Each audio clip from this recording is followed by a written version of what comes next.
Dhe është domosdoshmëri që i gjithë drejtimi politik i partisë të fokusohet tek shkrirja e kufive që janë shumë të dukshëm për njerëzit që janë në territor, por që bëhen të padukshëm kur ne shkojmë në territor. Kufi mes nesh dhe atyre. Ndërkohë që përpjekja e brendshme kundër Hendekut me ata që me Demex janë tanët, e them me Demex ata mund mos jenë tanët në kuptimin e partisë, po tanët janë të gjithë shqiptarët që duan të njëjtën gjë që duam ne. Dhe s'janë tanët shqiptarët që nuk e duan të njëjtën gjë që duam ne. Në kuptimin e partisë gjithmonë, se për qeverinë të gjithë janë tanët edhe ata. Dhe ky Hendeku i tanëve me të atyre është shumë më tepër në kokën tonë se sa në realitetin e territoreve, ku njerëzit bashkëjetojnë probleme, halle, nevoja shumë të ngjashme, shumë të ngjashme në gjuhët e partive dhe ku ndarja është shumë e lidhur me territorin e influencës se sa me territoret politike. Dua t'ju them dhe pastaj më tutje në këtë diskutim që s'mbyllet sot natyrisht mund ta shohim më në detaj, se një nga studimet më domethënëse të vitet të fundit në fushën e bindjes politike ka nxjerrë diçka që duket e pabesueshme, por që faktikisht është e provuar në mënyrë shkencore.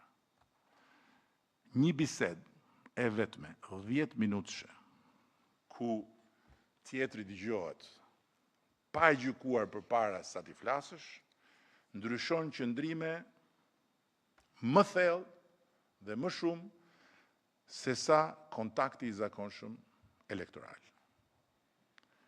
Dhe eksperimentet e bëra kanë nxjerrë këtë metodë, parafytyroni, këtë metodë më shumë se 10 herë më efektive se sa kontaktet dhe teknikat standarde dhe e kanë nxjerrë me një impakt 100 fish më të lartë se sa impakti i përpjekjes për të bindur njerëzit përmes publicitetit politik. Prandaj dëgjimi duhet bëhet teknologjia më e avancuar e Partisë Socialiste. Njerëzit që nuk votojnë për ne, që s'kanë votuar për ne, por që janë njerëz që i besojnë punës dhe besojnë tek vetja dhe tek zhvillimi i tyre përmes punës, janë njerëzit tanë. Midis nesh dhe atyre mungon vetëm një gjë, komunikimi ynë i drejtë për drejtë.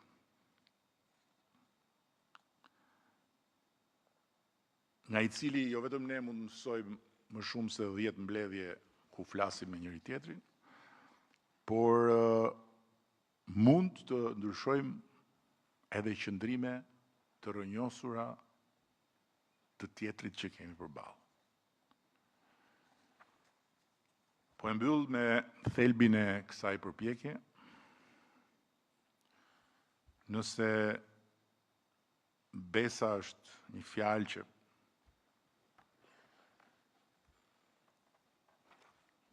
qëndron në krye të dokumentit tonë strategjik, kjo lidhet me faktin që fjala jonë ndaj qytetarit kërkon të kontrollohet në gjithë procesin e trajtimit saj. Dhe këtë gjë e bëjnë mekanizmat e metodës që do duhet të vërë në zbatim qeveria. Prania besnike është diçka tjetër, është fjala jonë ndaj vetvetes, të cilën ne duhet ta bëjmë të kontrollueshme nga çdo qytetar që i beson pranisë tonë në territor.